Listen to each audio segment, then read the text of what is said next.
faith if every moment we are awake, we are spending it fighting and at odds with our parents? We don't want to ever sit on the fence in our relationship with God. And if we're constantly in a state of argument and fighting and bickering and gossip and sowing discord and lies about people, we are straddling and sitting on the fence. So let me tell you about sitting on the fence. Let me tell you about a man that sat on the fence. There was an incredibly large group, CJ, of people assembled together. On one side of the group stood Jesus. On the other side of the group stood Satan. Focus on me. Y'all know Pastor Pat, right? Woohoo! Wait, don't cheer yet. You get to work and then cheer. I'm just separating them, running through the group, was a fence. Now, with both Jesus and Satan, they began calling to the people in the group, one by one, each having made up his or her mind, and went each either with Jesus or they went with Satan. Now, this kept going on until eventually every person in the large group had gathered in a group around either Jesus or Satan, except one man. This man joined neither group. He climbed on top of the fence, and there he was, and he just sat down. Then Jesus and his people left and disappeared. So too did Satan and his people. And the man on the fence sat there all alone. As this man sat there, Satan came back. Now listen closely. And appeared to be looking for something that he lost. And the man sitting on the fence looked at Satan and said, "Have you lost something?" Satan looked straight at him and replied, "No, there you are. Come with me." "But," said the man, "I sat on the fence. I didn't choose you or Jesus." "You don't understand," Satan said. "I own the fence." The Bible tells us in 1 Kings 18 and 21, "How long will you waver between two opinions?"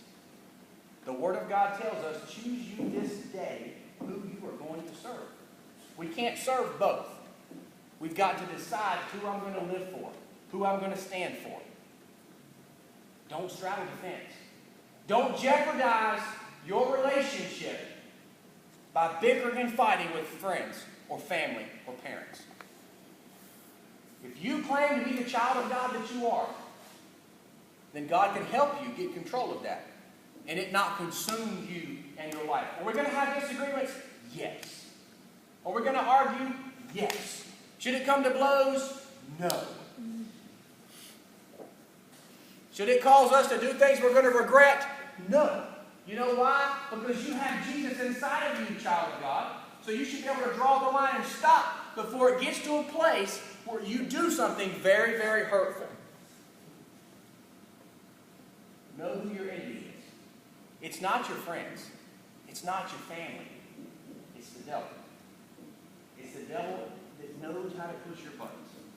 You see, when the enemy tries to stir you up and get you all flustered, or get you all aggravated, and get you all fired up, you know what you need to say to him, Joy?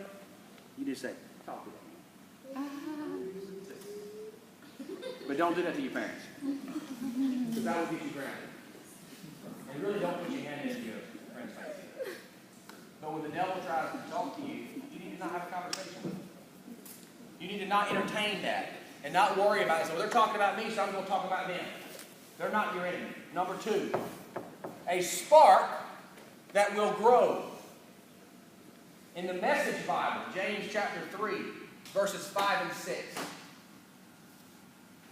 It says, "It only takes a spark. Remember to set off a forest fire. A careless or wrongly placed word out of your mouth can do that. By our speech, we can ruin the world. We can turn harmony to chaos. We can throw mud on a reputation. We can send the whole world up in smoke and go up in smoke with it. Smoke right from the pit of hell." What kind of fires are you starting tonight? Hunger Games Part 2, Catching Fire.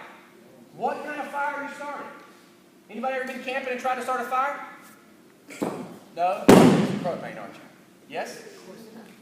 You start a fire, it don't take much. You get that from once you get it started. It's tough sometimes. You really try to start it like, Bear Grylls style. It's hard. When you start a fire, all you need is a spark. If you've got a spark, you can start a fire. Now you have a choice to make. What kind of spark are you trying to start? Are you trying to fan the flame of God on the inside of you and go win people for Christ and live a life that's got peace and joy in it? Or are you trying to stir up a fire that's causing problems in other people's lives? Or you're constantly talking about this person, talking about that one, consumed with talking about people and getting people to talk about them and spreading lies about it. Even if it's the truth, the Bible says you're starting a fire. You don't need to run your mouth about them. The cliche that came out years ago when the bracelets first started, what would Jesus do? That's the cliche, but you know what? We need to take it to heart. When you decide to talk about somebody, it don't matter if it's true. It's not for you to talk about it. The Bible's plain and simple. Only say something about somebody unless it's good and uplifting and encouraging. Because you know what? When you talk about them and you spread all this stuff about them and you try to start these fires and get all these people talking about them, there's going to come a time in the days ahead or the weeks ahead, you're going to need to get this altar because you're going to need God to do something miraculous in your life. You may need God to touch your mind, to touch your body, to heal your broken heart, to give you peace in your mind. What do you think God thinks when you hit that altar tonight and you're asking for Him to help you because you've got so much struggles in your mind, but all day today you are spreading fires about people in your